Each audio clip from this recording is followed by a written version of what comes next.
BX1 +. L'édito Fabrice Grosfilet. C'est le genre d'information qu'on ne peut pas passer sous silence parce que ce serait vous mentir, genre mensonge par omission, et qu'on nous accuserait à juste titre de manipuler l'opinion.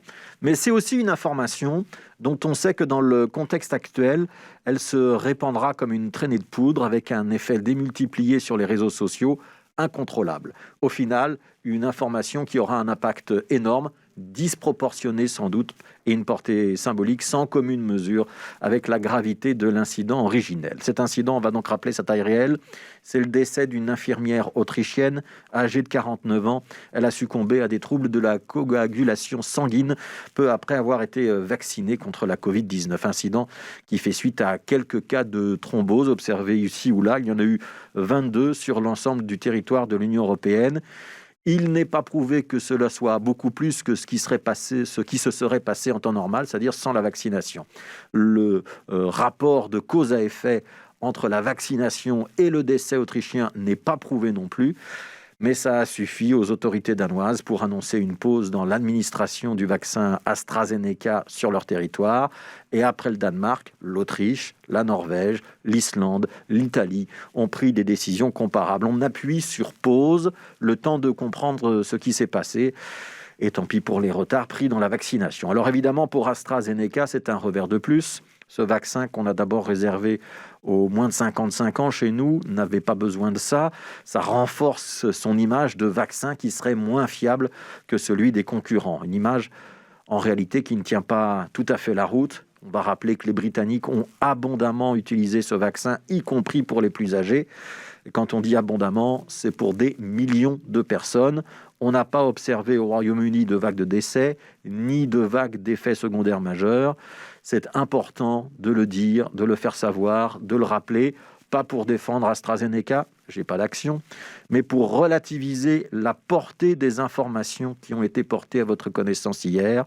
Il y a un décès d'un côté, il y a des millions de personnes vaccinées de l'autre.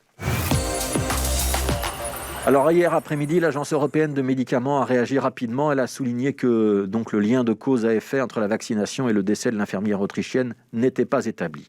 Côté belge, Frank Vandenbroek a précisé devant le Parlement que le lot mis en cause en Autriche n'avait pas été distribué en Belgique. Donc, a priori, pas de raison de s'inquiéter chez nous. Évidemment, ça ne rassurera pas les sceptiques. Les anti-vaccins feront de l'incident farine au moulin, ou plus exactement un adjuvant à leurs arguments. Pour replacer les choses dans le contexte et donner à l'incident sa juste dimension, il faut donner des chiffres. Ceux que vous trouverez dans le journal Le Soir ce matin sont particulièrement éclairants, sur la plume d'Anne-Sophie Lerquin. 260 millions de personnes ont été vaccinées de par le monde, 260 millions. Aucun décès, vous avez bien entendu, aucun décès n'a pu être attribué à la conséquence directe d'une injection jusqu'ici. Pour la Belgique, on est à plus de 600 000 personnes qui ont reçu l'une des deux doses. Il n'y a donc aucun décès non plus. Il y a 5 314 cas d'effets indésirables, dont 588 qui sont considérés comme graves. Et grave, ça veut dire, par exemple, avoir de la fièvre, suffisamment de fièvre pour ne pas pouvoir aller travailler. C'est donc beaucoup moins que 1%.